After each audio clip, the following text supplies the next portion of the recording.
பிரியமானவர்களே, உங்கள் யாவரையும் சந்திப்பதில் மிகுந்த மகிழ்ச்சி அடைகிறேன். இயேசுவோடு பேசுகிற நிகழ்ச்சி மூலமாக நம்ம எல்லாம் இணைந்து அவருடைய வார்த்தைகளை தியானிக்க ஆண்டவர் இயேசு நமக்கு உதவி செய்கிறார். அவருடைய நாமம் மகிமைப்படுவதாக. இந்த நாளில் கூட நாம் தியானிக்கும்படியாக ஆண்டவர் கிருபையாய் கொடுக்கிற ஜீவனுள்ள வார்த்தை உபாகமம் 4ஆம் அதிகாரம் 31வது வசனத்தில் உண்மையை கொடுக்கப்பட்டிருக்கிறது. அந்த வசனத்தை நான் வாசிக்கிறேன். உன் தேவனாகிய கர்த்தர் இரக்கமுள்ள தேவனாய் இருக்கிறபடியால் அவர் உன்னை கைவிடவும் மாட்டார், உன்னை அழிக்கவும் மாட்டார், உன் பிதாக்களுக்கு தாம் ஆணையிட்டு கொடுத்த உடன்படிக்கையை மறக்கவும் மாட்டார். கைவிட மாட்டார், அழிக்க மாட்டார், மறக்கவும் மாட்டார். ஏன்? அவர் இரக்கமுள்ள தேவன். அல்லேலூயா.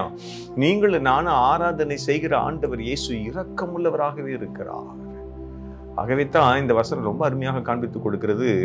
அவர் அழிக்க மாட்டாராம், உங்களை என்னை கைவிட மாட்டாராம், மறக்கவும் மாட்டேன் என்று சொல்லுகிறார். ஒருவேளை சோர்ந்து போய் காணப்படுகிறீர்களோ, ஐயோ ஆண்டவரே, என்னுடைய வாழ்க்கையில இக்கட்டான ஒரு சூழ்நிலை இருக்கிறேனே, நெருக்கப்பட்ட நிலைமையில் இருக்கிறேனே, ஆண்டவரே என்னை கைவிட்டு விட்டீரோ, நான் அழிந்து போய் விடுவேனோ, நான் மறக்கப்பட்டு போய் விடுவேனோ என்று சொல்லிக் கொண்டிருக்கிறீர்களோ, ஆண்டவர் உங்களோடு கூட பேசும்படியாக விரும்புகிறார். நான் இரக்கமுள்ள தேவன். அல்லேலூயா. இன்னும் நேர்த்தியாக இதை உணர்த்தும் வண்ணமாக யோனா தீர்க்க தரிசன புத்தகம் 4ஆம் அதிகாரத்தில் 2வது வசனம் அருமையாக சொல்லுகிறேன். அந்த வசனத்தை நான் வாசிக்கிறேன். கர்த்தரை நோக்கி விண்ணப்பம் பண்ணி, கர்த்தாவே, நான் என் தேசத்தில் இருக்கும் போதே நான் இதை சொல்லவில்லையா? இது நிமித்தமே நான் முன்னமே தர்ஷீசுக்கு ஓடி போனேன். நீர் இரக்கமும் மன உருக்கமும் நீடிய சாந்தமும் மிகுந்த கிருபையுள்ளும் உள்ளவரும் தீங்குக்கு மனஸ்தாபப்படுகிறவருமான தேவன் என்று அறிவேன். எவ்வளவு அருமையா இருக்கு பாருங்க அவனுடைய வார்த்தை. இங்கே கர்த்தர் யோனா தீர்க்கதரிசிய நினிவேக்கு போய் தீர்க்க தரிசனம் சொல்லும்படியாக அழைக்கிறார்.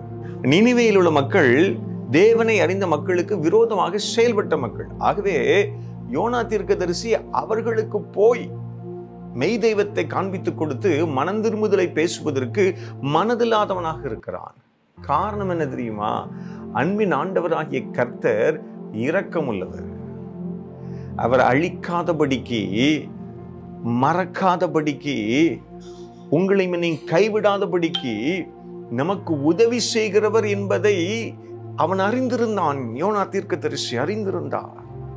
ஆகவே தான் அந்த தீர்க்கதரிசி, அப்ப நம்ம நினிவேக்கு போயிட்டோம்னா இரக்கமுள்ள தேவன் அநீதி செய்யக்கூடிய அந்த மனிதர்களையும் மீட்டெடுத்து விடுவார், அவர்களுக்கு உதவி செய்து விடுவார் என்று சொல்லி நினிவேக்கு அழைக்கப்பட்ட யோனா தர்ஷீசுக்கு போகிறான். நல்ல ஒரு காரியத்தை கவனிக்கணும். எதிரிகளை கூட ஆண்டவர் அழிக்காதபடிக்கு, மறக்காதபடிக்கு உதவி செய்யும்படியாக இரக்கமுள்ள மனதோடு அவர்களுக்கு இறங்குகிற தேவனாய் அவர் இருக்கிறார் என்பதை இந்த பகுதியில் வேதம் காண்பித்துக் கொடுக்கிறது. ஆண்டவர் தருணங்களை கொடுப்பார், ஒரு சில தருணங்களை கொடுப்பார். அந்த தருணங்களுக்குள்ள ஆண்டவரை ஏற்றுக்கொள்ளும் பொழுது எல்லாருக்கும் தேவ இரக்கம் கிருபை பரிபூரணம் அடையும். அதன் மூலமாக மந்தைக்குள்ள சேர்க்கப்பட்டு விடுவோம். எனக்கு அன்பான தேவ ஜனமே, எதிரிகளுக்கே கர்த்தர் அப்படி செய்யக்கூடிய மனதுடையவராக இருக்கிறார் என்பதை யோனா அறிந்து ஓடுகிறானே, அப்போ அவரை அறிந்து இயேசுவே என்று கதறுகிற உங்களுக்கும் எனக்கும் அவர் செய்யாமல் போவாரோ? அவர் இரக்கம் உள்ள தேவன், சாந்த குணம் உள்ள தேவன், மிகுந்த இரக்கம் உள்ள தேவன். அவர் உங்களை அழிக்க மாட்டாரு, உங்களை கைவிட மாட்டாரு, உங்களை மறக்க மாட்டாரு. கண்களை மூடுவோமா? ஜெபிப்போம். ஆண்டவரே, நாங்கள் நன்றி செலுத்துகிறோம். நீர் இரக்கமுள்ள தேவன். ஆண்டவரே, நீர் எங்களை அழிக்க மாட்டீர், எங்களை கைவிட மாட்டீர், எங்களை மறக்கவும் மாட்டீர். ஆண்டவரே, எத்தனை நல்ல தெய்வத்தை நாங்கள் ஆராதனை செய்கிறோம். உங்களுடைய கருத்துக்குள்ளாக எங்களை ஒப்பு கொடுக்கிறோம். என்னுடைய குற்றங்கள் குறைவில் தயவு பண்ணீங்க.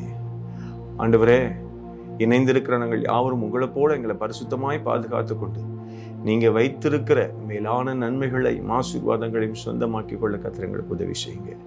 இந்த நாளுக்கான நிறைவான ஆசீர்வாதம் தாங்க தருகிறபடி நன்றி. இயேசுவின் மூலம் ஜெபிக்கிறோம். ஜெபங்களும் எங்கள் ஜீவனுள்ள நல்ல பிதாவே. ஆமென்.